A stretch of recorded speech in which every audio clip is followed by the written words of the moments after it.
Ladies and gentlemen, pay attention.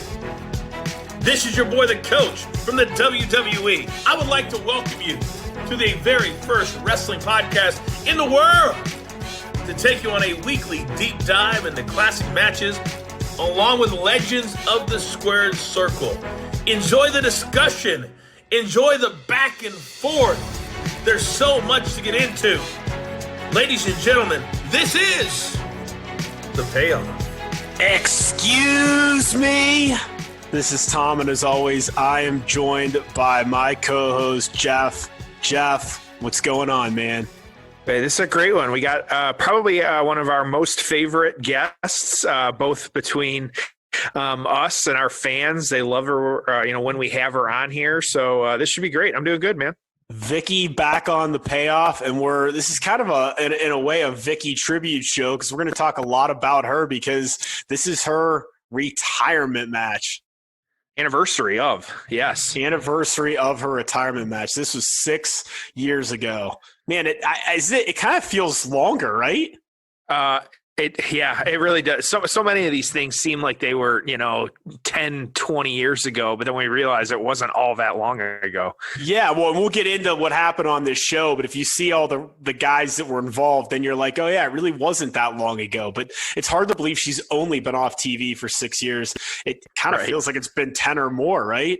Yep, absolutely. Yeah, it's good though, and like you said, especially we'll go over some of the cards at this time and just some of the names and kind of their infancy of when they were. It's exciting stuff. Yeah.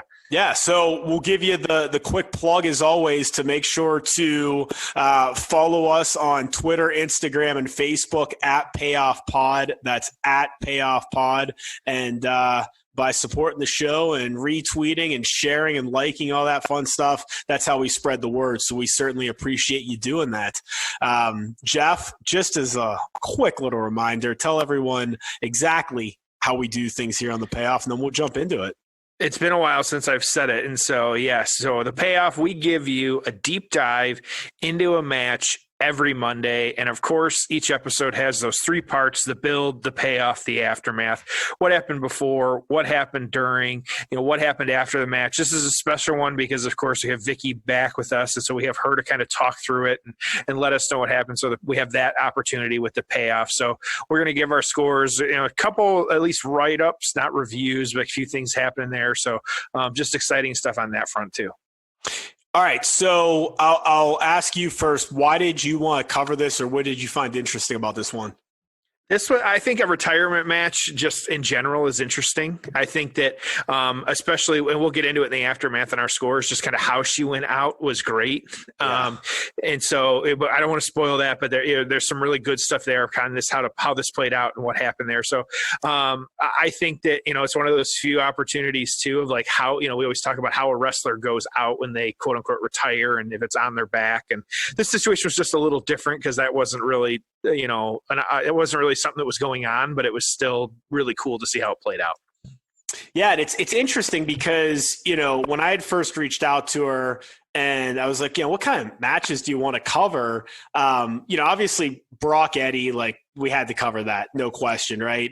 The Ray Eddie ladder match, the custody match, I was like, oh yeah, that makes sense. Like, a Ray match, I was like, is that one or the one they did in WCW? And then she mentioned this one, and I have to admit, I didn't even remember this happening. And the reason that I was excited to talk to her about it is because I could tell it meant a lot to her. And then, of course, as I watched it and talked to her about it, as you'll hear here in a few minutes, I was like, oh, I get it. Now I know why this meant so much to her. And it really was a send-off. Not everyone gets to leave on their own terms. And I can see why this meant a lot to her. So, Jeff, let's jump right into the build. So we're on a Raw. And it's Just a run-of-the-mill Raw. It's June 23rd, 2014. We're in Washington, D.C. in the Verizon Center. This happened to be the 1100th episode of Raw. I mean, I got to admit, it seems like half the Raws you watch, there's some historical significance. Like this one just passed Days of Our Life to be the most episodic television show on cable in this era. I mean, so it's like there's a lot of them do, so sometimes they all blend together. And, man, WWE doesn't like to miss an anniversary, huh?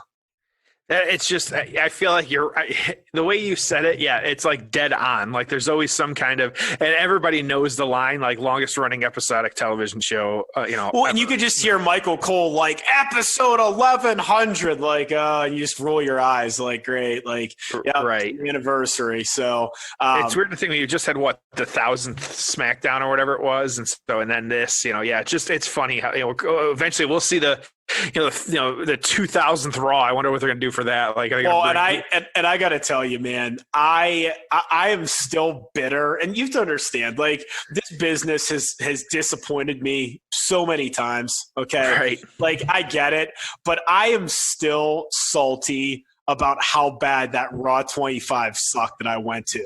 So yeah, I may have mentioned it on here before.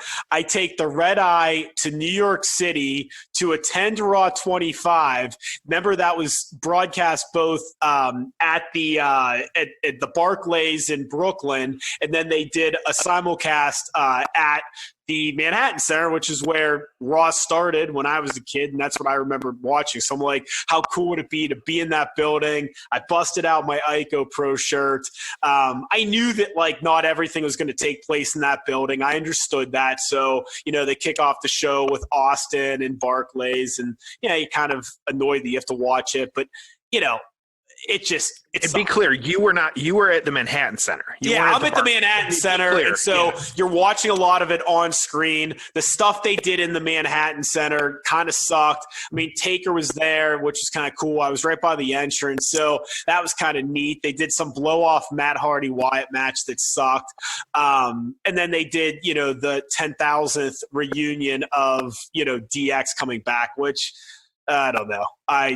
It was so disappointing, man. And that 24 behind the scenes or whatever it was good, where they showed, like, the Miz, like, told him, like, get in the car and go there because there just wasn't enough content, and you guys were like, and Twitter was blowing up during it, like, people were so upset. Yeah, we were booing. I mean, it was like, because I just, like, kept going to get another drink because there was nothing else going on, because you're watching matches on the screen, and it was disappointing, man. That was one of the most disappointing – actually, that was the most disappointing wrestling experience I've ever had. I mean, I've gone to some bad WrestleManias and stuff, but I've never gone to a show that, like, was so far below my expectations. I mean, you're thinking, you might get someone, or maybe Austin will show up here later, or, do they have a Hogan or someone that they're not bringing out? And, I think that was the year we were hoping for Taker Cena, and we may even have gotten it, but we were hoping for the build at that show, and Cena didn't come out. You had there was weird dark matches that you had too.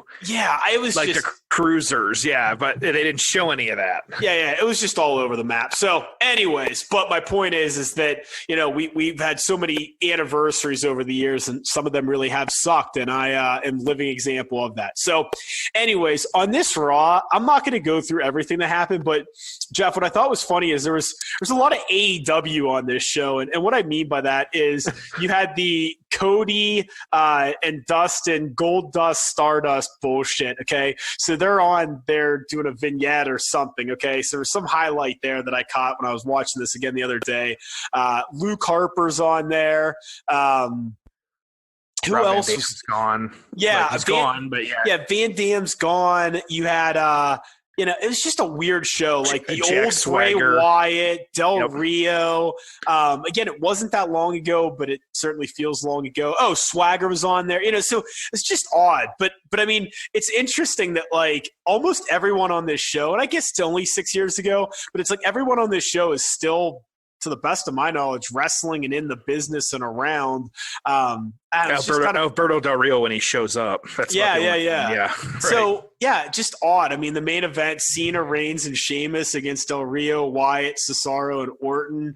4-on-3 handicap match. What we're building towards is Money in the Bank, and this is coming off of WrestleMania 30. Daniel Bryan had to relinquish the title because of an injury. God, I forgot how quickly that happened. I mean, he barely even had a title reign. And then, of course, when he won the Intercontinental title, he barely had a title reign because that's when he had to, step away from the business for a few years. So that guy's been snake bitten multiple times. But just some interesting things going on here. Again, this is the beginning of the network era. What I found interesting is they did over 100,000 buys of Extreme Rules on pay-per-view in May of this year. Okay, so they're coming off this Extreme Rules pay-per-view, and they did over 100,000 buys. Now, 40,000 were in the U.S., but again, that's still 40,000 people that were like, I either can't access the network or I don't have a smart device or whatever it might be. I'm going to pay $40, whatever, for this pay-per-view. It just blows my mind. And I've said this before on here, I'll say it again. I'm just surprised more people aren't subscribers of the network. You have your diehards, but it's like, man, I just don't understand how they don't have a higher base. They've got every pay-per-view from the past, every current one. You throw in the Saudi shows, all the documentaries. There's the Austin podcasts. Like, man, there's plenty for $10 a month. I mean, I'll go 6 months without watching Hulu or HBO sometimes, and I pay $10 for those. So I'm just surprised there's not more traction on the network. And it's like, I know it's easy to bag on the WWE, but when you look at the network, like on a scale of 1 to 10, what do you give it? Probably like a 7, 8, and because it's, if nothing else, it's great to have the pay-per-views because imagine just how much money we're saving. That's why I'm never going to cancel my subscription because I'm also not going to spend, and you and I talked about this the other day, like I'm not going to spend $50 on an AEW pay-per-view. Like that's a barrier. Like it's just not a thing.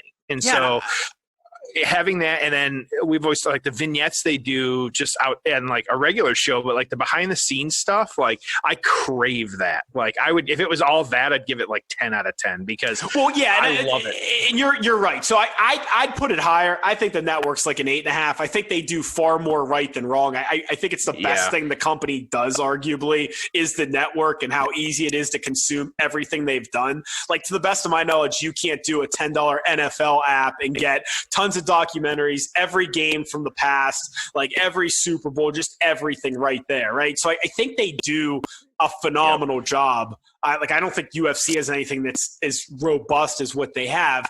That being said, I still think, if you had to make it better, there'd be more of the behind-the-scenes documentary stuff. I mean, to me, I'd love more of those Austin podcasts.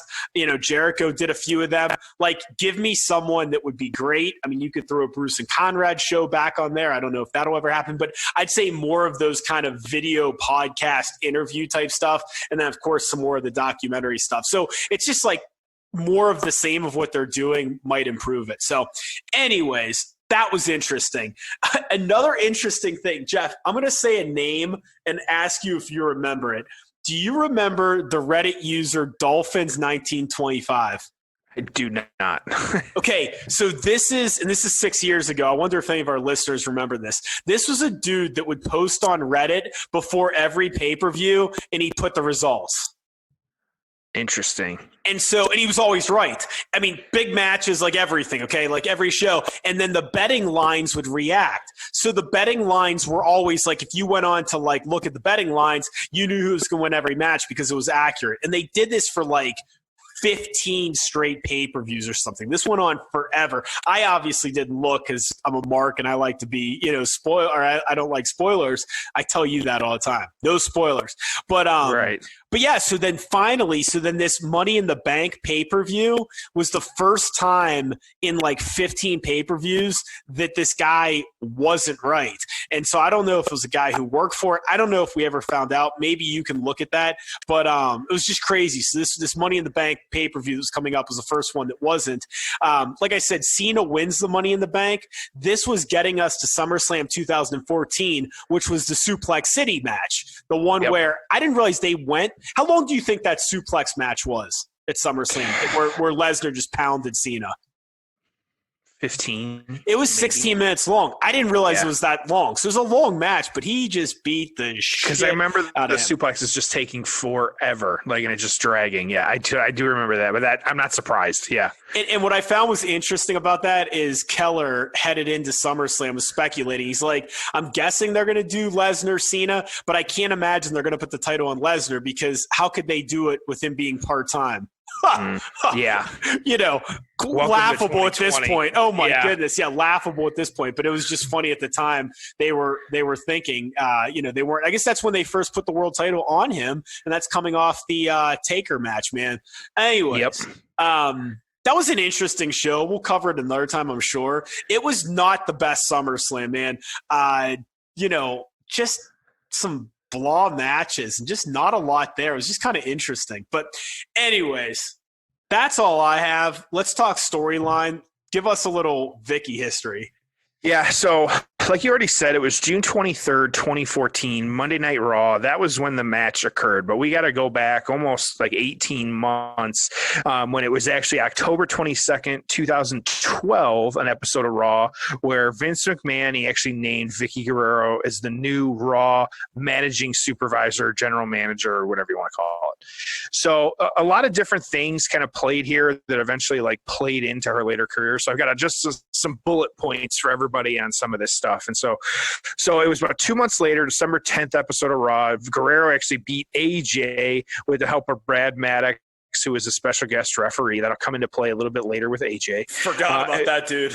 At the Tables, Ladders, and Chair pay-per-view, she actually helped Dolph in a ladder match against John Cena, who, again, she was attacked by AJ. She had betrayed Cena. He helped Ziggler win. It was a whole thing. And so, hey, let me cut you off for a quick little John Cena thing. And I know he's not totally retired, but can I tell you something that's interesting? What's up? He never really put anyone over. I know he's semi-retired right now. I know he kind of put Wyatt over at WrestleMania. I know he took the suplexes from Lesnar, but it's just funny that I don't know. He never really ever got anyone younger over. I know he jobbed to Wyatt, Lesnar, Taker recently, but when did this guy ever put over the young star? When did he ever really get anyone over, per se? I'm just saying, you think of these big stars. It's okay, yeah, Hogan put over Goldberg and shot him to the moon. Shawn obviously put over some guys. Austin lost on his way. I mean, you go through all these guys, Taker's lost some big matches. Who did Cena ever really get over? When he could have put Rusev over, when he could have put Wyatt over, he didn't. There's probably a lot of other guys along the way. When they talk about even now, there is no superstars to come up, and you make an interesting point. There's no. That's a great conversation. Why aren't there? Why aren't there? Because you didn't make them all those years. Yeah. Who was the guy that was the leader at that time? And you and I deal in our shoot jobs like that. If you're not grooming the next person, what are you doing? Absolutely. I completely agree that there is no star even remotely comparable to Cena, let alone, Austin or anyone like that. But you have to look at, we're talking in this show, we're talking about 2014. Think about these 6 years. Where was your and I'm not saying Rusev necessarily was the guy. I'm not even saying Wyatt was the guy, but man, I got to think that he might have been the guy, right? Yeah. But there, you just never. God, even if you would have just made Reigns that badass heel, maybe he would have, eventually the fans would have turned him and he would have been the guy. But it's such a great point. It's not I don't begrudge Cena for it necessarily, but the point being is that, man, in this era that we're talking about on this episode, 2014, we did not make stars. Now, fast forward 6 years later, you and I talked about it this week. What's going on in the current product you're excited about? And I know it's, we're not in front of crowds and all that stuff, but it's just a really interesting point, right? That they're not able to pivot. Yeah. If you don't have the big stars you care about, it's hard to hook people to the product. We sat through some really shitty Austin storylines because we just love the guy so much. You knew that certain heels had no shot against him or against Hogan, but you love them enough that you're like, all right, I'll pay $30 to watch Steve Austin beat the shit out of whoever it might be. Yeah. So. Right. Absolutely. Yeah. So Cena, legend maker. Where was I? Okay. So you had, now you've got Cena and Guerrero. Yeah, there we go. The next night, so after you had this Dolph Ziggler, AJ, Cena, Guerrero kind of thing. Yeah, Guerrero teaming with Cena, they beat Ziggler and AJ. It was they beat him by just DQ because Big E got involved. This was Big E Langston at the time. Yep. So now we're in 2013 February. Vickie, actually, she named Brad Maddox as her assistant, and they were Team Bricky. If you remember, that was part of that. Yeah, and so that was the thing. So all of that though, but then you start now, or mid 2013, you get the storyline with Vince and Stephanie and Triple H pressuring Vickie into using her authority a little bit more. So it was that summer. The fans, of course, we voted not in favor of Vickie, and so she was actually fired by Stephanie that week. So, of course, as all firings, that was July 18th. As all firings last a very long time in the WWE, it was July 19th that Vince hired Guerrero back again as the new general manager of SmackDown. If you remember, it was Brad Maddox. He was actually appointed as the new general manager of Raw. And so Vickie was then hired for SmackDown. So, of course, Vickie Guerrero and Brad Maddox carrying your storylines in WWE in, mid 2013. Again, not making stars there. So, but this is when Guerrero was just like Eddie, just an absolute great heel, going after the fans. It was our fault that she got fired, just all these different things, just really playing it up. And so that later that year was November 18th, again, back to AJ. Stephanie forced a match, Guerrero and AJ, which she lost. So then we jump all the way to March 24th, 2014. Now we're getting a little bit closer to this June date in the match when this occurred, the retirement match. But Vickie, being the general manager, decided after AJ kind of put her down that Vickie was going to make AJ defend the title, and this was the Vickie Guerrero Invitational, WrestleMania 30. I don't want to forget about that. This was a almost 7-minute match. Some of the names in this one, a bunch of different women here. You had Oksana, Alicia Fox, Brie Bella, Cameron, Emma, Eva Marie, Layla, Naomi, Natalia, Nikki Bella, Rosa Mendez, Summer Rae, and Tamina.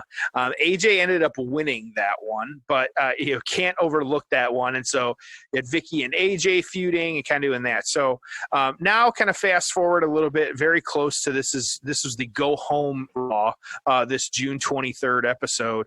But the week prior to that, Roman actually wanted to be included in the Money in the Bank match, or have that opportunity at Money in the Bank, for the World Heavyweight Championship. But the Authority wouldn't allow it. And so because just weird, a lot of weird different things. So Vickie kind of, going against them, put Reigns in the match, which he ended up winning. And so we've, kind of have like that angle. So her going back and forth between the quote unquote Authority, all these different players. I threw a lot of names out. They'll come back around in the aftermath, but this kind of final straw was Vickie giving Roman the opportunity to participate in this match at that time, which that match was it was the ladder match. It was the a big match. So yeah, he didn't win that one, but yeah, there was the whole thing. But so a lot of different things, a lot of different players, just things happening. As you talked about that, the one thing, that I won't say I forgot, but it's just a reminder of is, man, Vickie was a great heel. And think about it in this day and age, man. Like, there's just not many great heels. I was even recently watching that Vice documentary on Dr. Dr. Schultz, David Schultz, right? Yeah. I mean, that dude was a fucking heel. Like, Yeah. I mean, right? Like, there's just, and I understand it's a different time, but man, like, who's a great heel now? Like, Yeah. I mean, there isn't. I mean, you could argue, Jericho AEW, like he's doing some really good stuff. But my pushback on that is he's a baby face on his podcast. So I'm supposed to, hear this guy, be nice, interview Matt Hardy on his podcast, who he's in a rivalry with, and, be this really nice, fun guy who I'm sure he is in real life. And then I turn on my TV and, everyone in this town sucks. It's like, dude, I know you're playing a character, and it's just, I wish that I could watch wrestling and be like, this guy I think actually is an asshole. Yeah. Or even like, even if like back in the day you would have turned Cena, like just like when you turned Hogan, it's like, I didn't care about you fans. Like I was just doing that, to make money. And it was like, wait, is he serious? You got lost in it, and it's I just missed that. So, anyways, great. I want to be clear. I want to correct so Reigns didn't win that money. That was actually Cena's Money in the Bank win. I don't want Twitter blowing me up on that one. Cena won that Money in the Bank. But anyways, go ahead. Okay. All right. So that's it. That's all I have. If you want to watch the Vickie retirement match with us, I will tell you that you can watch it on the June 23rd, 2014 episode of Raw, and we are at the 1 hour and 21 minute mark. It's when she's backstage being interviewed, and again, that's the 1 hour 21 minute mark of the June 23rd, 2014 Raw on the network. Jeff, it's time for the payoff. Oh, it's time for the payoff. All right, we are here with one of the greatest general managers of all time, Vickie Guerrero. Thank you so much for being here. I got to start off by asking you, who created this character? I mean, is it just you turned up to 12, or was there some real development that went into this character over the course of the decade that you were on screen with it? Excuse me, Tom. Of course it was me. It's all me right there, all on the screen, all 36D of me. I'm all there. So of course it was me that developed the character. Oh my gosh, really? And I'm sure that your daughters and Eddie never saw that part of you, right? Sometimes my daughters are like, Mom, you're not on TV, okay? Tone it down a little bit. Yeah, so, it was a fun character. I believed in it, and every woman has their bitchiness. So I think every woman could relate of how to be the cougar and the manipulator and the person in charge. And it was just something really fun for me to be able to act out every night, so it wasn't hard to reach in and get that evil side to me and, use that towards the roster. And you were on screen not long after Eddie passed away. Did that help with the healing process? I think at first it was real difficult because that's the last time I worked with Eddie was in the ring, but for the experience and how everything works, as far as camera and backstage and what they expected, it was really easy for me because it was the year before that, I went to SummerSlam, for the pay-per-view with Eddie and Ray. So to be back again, it was just, I want to do my best. I want to prove myself. So there was a lot of pressure on me because everyone thought, oh, she's getting the job because, she was Eddie's, wife, and they feel sorry for her. So I really had a lot of, work to do in earning everyone's trust that I can perform in the ring and I can hold my own and I can memorize my lines. So there was a lot for me to work on. You said that your first promo was a little rough around the edges. How did Dusty Rhodes help fix that and work with you? God bless his soul. I miss him every day. But, I did my first promo and Dusty Rhodes was always there he always mentored me and he was around when I needed help. And I did my first promo and when I came back and I thought, oh, okay, I did pretty good. Like I made it. I didn't trip. Everything's okay. And I came back to Gorilla and he put his arm around me. He goes, sweetheart, that sucks so bad. And I'm just like, oh no, I'm going to fail. But he worked with me, and I went to the performance center a lot, and he was always giving me pointers, and just always a wonderful mentor to me. And I had other people that were helping me out too, so I think people appreciated and respected me because I valued their opinion. I never thought of myself as being better than anyone else because we all put our pants on the same way. And I learned that from Eddie, was that be humble, because once your head gets big, it'll be taken away from you. And that's something that by the grace of God that I was able to enjoy and to love my character. But when it was all said and done, there's still respect to be done with everyone that's working around you. I don't know how well you remember this promo, but that they're showing on the screen right now, but it was fantastic. I mean, it was excellent. I love Stephanie so much. She is a person that I could study all day long just watching her work.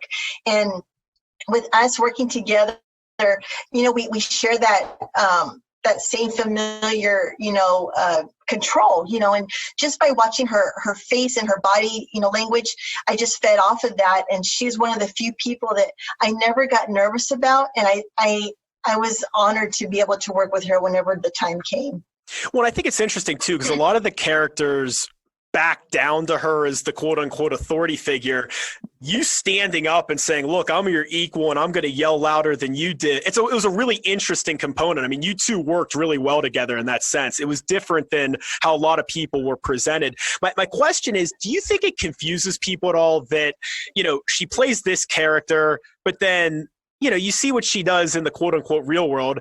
She's obviously a very nice person, does a ton of charity work. I mean, do you think that sometimes confuses people a little bit, that we see the TV and the reality, or do you think it just doesn't matter?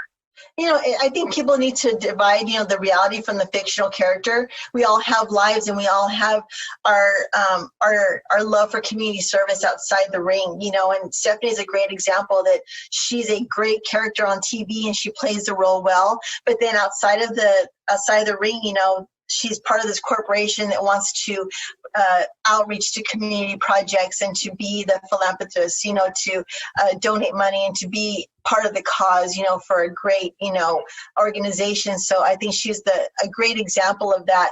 But, she's been performing for so long that she, here, she just manipulated me thinking, I thought I was going to really wrestle her. And I thought, this would be a piece of cake. It's just me and Stephanie. But when she brought out these three, divas, I was just like, oh my gosh, she got me again.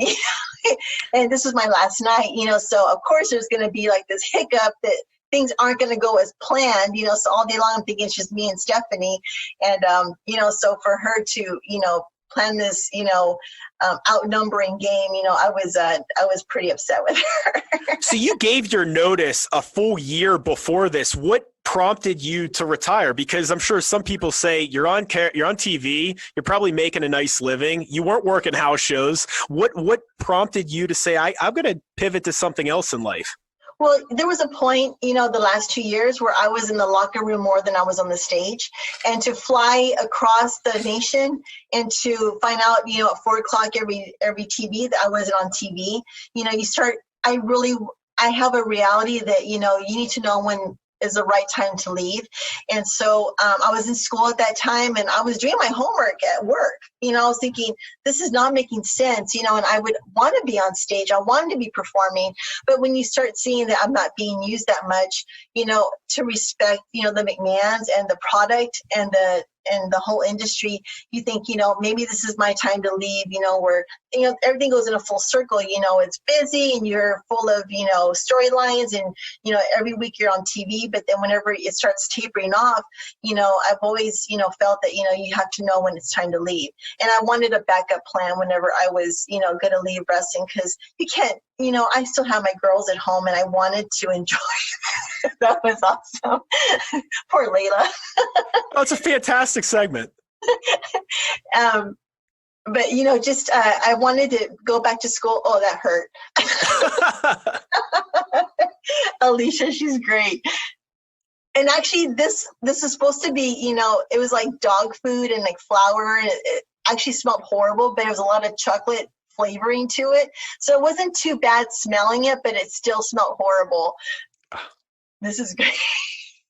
And I thought, at this point, I'm not going to be able to get Stephanie here because she's in a dress. Like, yeah. How can I put my boss in a mud bath in a dress, and Sherry took her shoes off so you can see that we're setting this up. And I have mud. I'm losing my eyelash here. I can't see out of my eyes. I'm trying to hear for her voice so I can see where she's at. And she's singing this stupid song. Well, there's a story that's around the internet that apparently Vince McMahon loves this song. Yeah, he does, because every heel that gets kicked out is going to have that na na na. But so for her to allow me to turn around and get my revenge, to get her and throw her in the mud bath, I was shocked, because I just I was humbled, because I didn't think they were going to do that for me on my last night. But to go back to giving my year notice, I wanted to have a plan to where I could graduate and have another job to fall back on, because I saw many of my colleagues, they get released or fired or quit, and they didn't know what to do next. And so just through Eddie's experience and with mine, I wanted to be prepared, and have that journey. And she's so great. I mean, her expression is just all of a sudden she just like tones it down. Well, this has to be a big compliment to you, because it's not like she was, stuff like this was happening to her on a regular basis. She doesn't do this at all for a lot of people, and for her to agree. What, you and Ronda Rousey? I would love to have been Ronda's, manager. That would have been great. But, for her to agree to, be thrown in, and then she keeps falling in there, and I wanted to cry, because I was so happy how everything turned out. So this is what I want to ask you about. Everything that happens from here on out. Tell us what's going on, what this all meant to you. I didn't know they were going to play Eddie's music. I mean, they just told me, go to the stage, and say goodbye. And then, I was going to just, and when they played it, I lost my mind. And then almost like, I don't want to quit now, because now this is fun again. Yeah. But, to throw a kiss to Eddie and, go with his shimmy and, thank everyone. It was a lot of fun. It all made sense after I did it, and it's, I miss it every day, but to see how they honored me with that, retirement match I'm humbled, because they don't do that for a lot of people. And what's going through your mind on stage at the end of this? I don't want to go now. I don't want to leave. But if you see, there's some backstage footage where the girls and everyone's back there waiting for me. And, of course, I get everyone dirty with the mud and hugging them. And it's just, it's a big family back there. And it's bittersweet. You're happy that you left on good terms, because I want to give the company, a year notice, because I'm not going to be like some, guy that's going to say, hey, I'm going to quit. I'm not coming back. I think that's really horrible and unprofessional in any job that you have, just to quit on the spot like that. And I really wanted to, give them that opportunity, because I was a general manager, and I wasn't, I took my job, seriously, and I cared about it, and I wanted them to have enough time to prepare, what they wanted to do. So, when it came down to my last WrestleMania and my last, pay-per-view and here my last TV, I was ready, I was ready to, say goodbye and, start my life. So, when it gives you an opportunity to cherish it, knowing it's your last this, your last that, versus, it happening and going, well, I didn't appreciate it enough. So I'm sure that's great. So, when I saw at the end of the match, when you're on the ramp there, how I took this is it was almost like you were saying to Eddie, we did it, because not long after long after he passes away, you enter storylines, you're a performer for a decade. And it was just like, you know what? I bounced back. We did this together. I've tried to channel you in some of the work I've done. And I just thought that was a really special moment. Yeah. This is, something that's special is that there was many nights that I did a lot of things on the show that I wasn't sure how good I could do it, or I felt uneasy about a lot of things of how to do my promo or how to communicate certain verbiage, with the other characters. And I always pictured Eddie in the corner of the ring, laying across the ropes, and I could just see him smiling. And that always comforted me, because I knew that I had him in the ring always with me, and I always pray to God and to him, just saying, just let me have my words and my mind and my body language all reflect of what it's supposed to be for tonight, so he was with me through all the time, to do any kind of promo or, backstage scene, I always made sure that I was making him happy.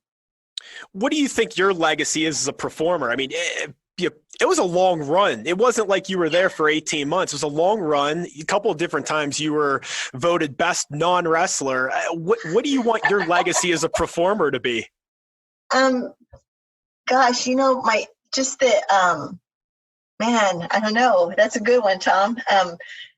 My legacy would be that I took adversity and made it a positive. Aside from losing Eddie and being, presented with this opportunity, I took it seriously. I wanted to give 100% because I love the company. I love the McMahons, and it wasn't something I took for granted, so it was taking my ability and making my part of it, the best that I could do. And so that's what I want to be remembered as, is that whoever I was working in the ring with, I gave them all my 100%, and and I wanted to do the best for them. And so that was something that was important to be remembered by. And what do you think Eddie's legacy in the business will be? Oh my God, priceless. Legend. Just a theatrical, charismatic, compassionate performer. I mean, he put everything into it. I mean, he'd been training since he was 3 years old in the backyard of his dad's, ring. And he watched his brothers and his dad wrestle, and it was in his blood, And before I met Eddie, I hated wrestling. I mean, I was a cheerleader and a dancer, and, wrestling was for guys. And dating Eddie, I started having that respect, and I started loving the business, and being around it. I started, get excited to be in it and be part of the family. So it's been a long road for me, and it's something that's always fed my family, and it's given us a lifestyle that I'm blessed with. So it's just nothing but blessings, to be a part of this industry. So tell us what you're up to these days. Tell us what the future looks like for you. How are your daughters doing? Just give us a status update and tell us what the future looks like for Vickie. Well, gosh, let's see. Where do I start? I'm still working with WWE. I still do performances, and I just finished Table of Three for the WWE Network with Kurt Angle and Eric Bischoff. And it is amazing. I can't wait for it to come out. It'll probably be like a year from now, but it's going to be really good. As I still work with them, I kept my doors open because it's, again, my respect and love for them. I wanted to, never want to burn your bridges, where you worked. And I'm graduating in 10 weeks from Herzing University. I'm getting my bachelor's in healthcare administration. I've been recently signed with Page Park's agency for their acting, so I'm auditioning for commercials and possibly a feature film. I'm waiting for that opportunity. And I'm working with the Salvation Army in San Antonio, Texas for the Family Emergency Shelter. So I go there about once every 2 months, and I bring the women clothing and bags of toiletries, and I sit down, I talk to them, and I share my story, because a lot of them are going through their problems. So I just try and use my celebrity platform to let them know that I am human too, and I've been through some struggles, and it gets better when you have your faith and you have strength and you have a good support system. So I've gotten to know these women, and I see them when I go back, and now they're my friends, and it's something that's really special. And I'm also working with the Houston SPCA, so I volunteer there to try and rescue all the puppies and cats and the wildlife there and make the world a better place. Well, so you're staying busy. Yes, I am. Yeah, well, that's fantastic. And it's what really brought a smile to my face as we've watched these matches together is it seems like you're able to look back on the past happily, fondly, a lot of smiles, a lot of laughs, and you had a wonderful life up to this point, and I can't wait to read your book. But then just as importantly, you've got a lot going on. You've got a lot that the future is going to present to you. You've got, daughters and family. And I think it's fantastic. So I'm so glad we were able to, hear your story, watch these matches together. Hopefully our listeners learn some new things about you. And we look forward to the book when that comes out. And hopefully we can have you again at some point. Thank you, Tom. I really appreciate your time. This was a wonderful experience. I love your concept. I wish you so much success, and I'm here to promote you just as much, and it's been a pleasure meeting you. Thank you. Thank you so much. Ho! It's time for the aftermath. All right. What'd you think, dude? How can you not love Vickie? Like it's just great. And, kind of watching this one play out again, it had been a while that you and I had I definitely sat and watched that, with her and kind of talking through it. And so just fun overall. No other way to cut it. Some, again, it obviously meant a lot to her, and I could tell why. What's interesting is, it wasn't the most unpredictable thing. You kind of knew what was happening, but man, crowd went nuts. The timing was great of it. It was pretty awesome. So I enjoyed it. Aftermath. What happens following this?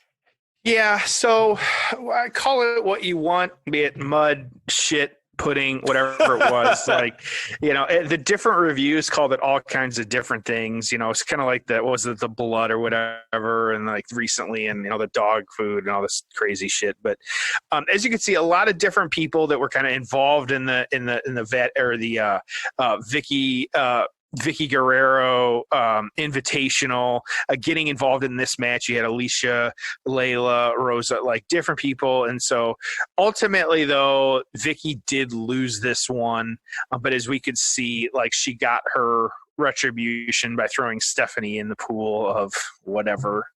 As well too. And so, and then one of just the absolute greatest moments for her, and literally the crowd shifting and her from, heel to face, doing the Eddie Guerrero strut, put her over the moon, just an incredible reaction, kind of doing all this stuff. But this was really her write-off off of television, because she had requested her release a few months prior to this, because she wanted to get out of that. She has some other things that she wanted to do with her life. And so that's why she ended up doing this. So it was actually, though, that this June 23rd, Vickie Guerrero, she was fired, kind of having that. And that from everything I can see is that, because we're reading that, she wanted to go out with a good storyline. And so that's why we kind of got a little bit more after WrestleMania and the Invitational. And so it was really nice. And so she had put on her Twitter after all this too, this was at the time, the ride has come to a halt.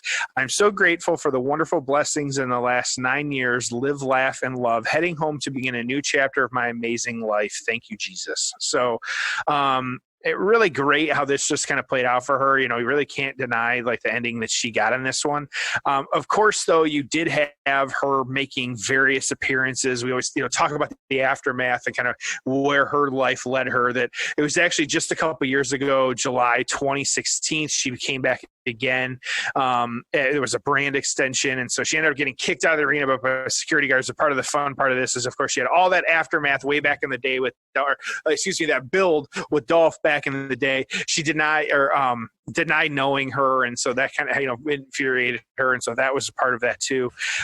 You also had her showing up in the Royal Rumble. She was entrant number 16th. It was the first women's Royal Rumble. That was actually a very good show, very good program. Really good women's Rumble. Yeah, very, very good, and so that was worth it. And so that a lot of big names for that one. Didn't last barely a minute, but she had that. And so she actually attacked Carmella after, who had the Money in the Bank briefcase, and so Vickie got her. So just kind of fun how that played out. She's made a couple appearances. Most recently, though, she has said, and this was on her Twitter, that she was actually, it was a late December episode of AEW. She was the guest commentator on a dark episode. And she's in hot water for that. And she has said since then that WWE has cut her off since. It was just a couple weeks ago. Even after that, there was Virgil and a couple others. She was on a video montage with that. And so she's making AEW appearances. I will plug her podcast at the end here, but she has been interviewing a lot of AEW superstars too. And so it's a mix of a little bit of everything, but Darby Allin was on there. She had just some different people, Brandy Rhodes. And so, just kind of, she's still wants, she's still got her hand in that cookie jar, which I think is great, but I think it's shit, WWE to cut her off like that, but that's Vince is going to Vince, and it is funny when it's like, they're not using you for anything. They're not paying you anything. And then they get pissed off when you show up somewhere else. like Right, what they were yeah. going to bring her back to work like a program and for the women's title. I mean, like, just kind of. I fun. mean, that's what happens to Goldberg. He gets a phone call and $3 million, and we're ready to go to work again. So, Yeah. but what thoughts you got on the aftermath, Tom? Nothing, man. It was good stuff, man. It was a hell of a run she had for sure. Were there any write-ups for this? Yeah, so as we've been adding to these, the PWI, she was not ranked on the PWI, unfortunately, and so that's always sad to see. But the top wrestlers of this year, or that year rather, you had Daniel Bryan was number 1, Randy Orton was 2, Cena, that's AJ Styles, not AJ Lee, AJ Styles, and then Okada, 1, 2, 3, 4, 5. So the match of the year that year, according to PWI, it was actually the last man standing match, John Cena defeating Bray Wyatt. And so interesting us talking about how that not going over and things like that. You got that match there. So do you have any idea where that match took place? Because I don't remember that match at all. I don't. I have to look it up real quick. But yeah, I'm just curious. I don't remember. I mean, it doesn't surprise me they had another match. I just don't even remember that. And for it to win match of the year, I mean, it must have been good. But yeah, I don't recall that at all. Well, no, because they wrestled at WrestleMania 30, but then the last man standing would have been a different time. Unless that was, I don't know. Well, we'll have to figure that out. If I kind of talk through some of this, I'll definitely. Interesting. So, anyways, yeah. So the write-ups, yeah. I mean, I'm distracted myself. So, okay.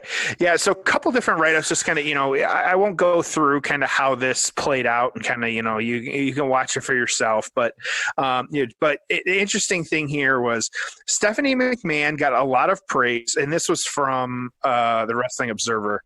Stephanie McMahon got a lot of praise for how she looked like the second coming of Vince on Raw in the Vickie Guerrero segments. I don't know how or why, but clearly it finally clicked for her and her husband that they should play into the hardcore fans' perceptions of them, and that got the ball rolling on them being willing to show ass as heels. Her performing instincts have been just tremendous for a while now, getting the most out of everything with little things like her goofy dance when she fired Vickie Guerrero this week, or explaining, "Are you okay, baby?" when Daniel Bryan attacked her husband on the WrestleMania Go Home show. So why they put Stephanie over, who knows, but a little bit of praise there and kind of having that. And so, interesting how that kind of played out, but that was really the only write-up, I guess. There was no reviews because it was just kind of a random Raw and nobody really, expected this type of thing. So, Tom, what do you got? What's your score? What are your thoughts? Lay it on. A couple things. First of all, I mean, I love a good McMahon na song, So the I was cracking up at that. Man, I got to tell you, for what it was fun. Obviously it wasn't much of a match, but that's not the only thing we talk about in terms of payoff score. But really, what this was, it was a culmination of a really long run for someone that never thought they'd be in the business, never wanted to be in the business, and probably wouldn't have been in the business if it wasn't for a tragic accident, right? And so we lose Eddie Guerrero way too soon. Next thing you know, this widow who didn't want to be in the business is on TV, arguably one of the best, if not the best, heel since Vince McMahon. Okay, she was that good and that hated, had that much heat, and she had this great run. And this was kind of her swan song. The place went nuts when she dumps Steph into the mud. She gives her tribute to Eddie. You could tell that, and she talked about it, but this was like, hey, we did it, right? We made it. And for all those reasons, my payoff score on this is an 8. I think it was an awesome culmination of something really special. And I enjoyed it. And I You know, the crowd reaction was great. And again, the very ending there, what a touching thing. And it was, hey, babe, we made it. We did it. We got through this. I hope you're proud of me. You know, man, that's some powerful shit. What about you? For starters, so that was Payback 2014 was that John Cena Bray Wyatt match of the year, and so that was the main event of that was the Shield versus Evolution. And oh yeah, I remember that match. Yeah, that was a really good match too. 30 minutes right there. Yeah, so. I'm going to echo a little bit of what you said. I'll get out of the way. I'm going to give it an 8 too, because I think we've been very fortunate here on the show that like she gave her time and really helped us. Like when we were getting starting, she was one of the first people to talk to us. Puts a payoff on the map. She really did, and she was, you know, whether she knows this or not. Like you and I, there was that day where we were testing posting, and the episode was still up on like some random sites, and it got, you know, for behind the scenes, like somebody put it on Reddit, and it blew up on Reddit, and so we were just watching the comments just flowing.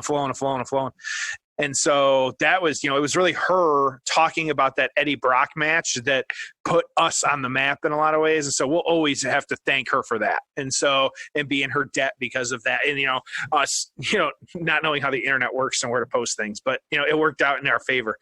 And I think that too, we have now really covered like her, like, the biggest moments of her career. And so I don't think we set out to do that when we started the show, but I think it's fantastic that we had the moment she showed up in wrestling to this moment, which, you know, while it was her retirement match, quote unquote, like she still is involved to a degree. And I think that that's great. And I think that that shows just how well that she is respected in the wrestling world, that especially like AEW brought her in and like to do these things. And I'm sure like she, you know, she would have never thought of like Vince to shit on them. You know, we hear about this backstage, you know, Renee got in trouble because Mox showed up on one of her videos too. Like, you know, it's just such petty stuff. You think sometimes like the kayfabe is dead, you know, sorry. But I think that like us having this opportunity to talk to her, talk about this match, and like you said, her just being as excited as she is to get into it and talk about it, like that's worth it. And so I too am going to give this one an 8. Awesome, dude. I love it. Glad we're in alignment there. So take us home and tell everyone where they can find Vickie and thank her for being on the payoff and supporting the show. Yeah, so of course, like as I said, at Vickie Guerrero, and so make sure to check her out there. And like I said too, she has her own podcast. She kind of talks to everybody, and so there was Mandy on a recent episode, and of course, Tom, if you had to guess the name of her podcast, do you know what it's called? Excuse me, the Vickie Guerrero Show. That's correct. And so she's posting pretty much every week, you know, with some different episodes and things like that. And so make sure to check her out. She's got a budding archive just like we do. And so good to see herself out there being successful, things like that. She's very active on social media too. So just like us at Payoff Pod, she's at Vickie Guerrero. Make sure to check her out. Give her a follow. We always appreciate when she kind of likes the stuff that we post. And she likes our posts on other matches too that she's not even in, and so it's always fun when I see Vickie Guerrero's name pop up and things like that. So Vickie, we appreciate you and thank you for being on the show. So Tom, hopefully you got a good one to close us out this week. I don't, man. I'm less witty when we record these things at night. Yeah, no, that's okay. So we'll get through it though, but that's all right. Thank you as always for joining us on The Payoff.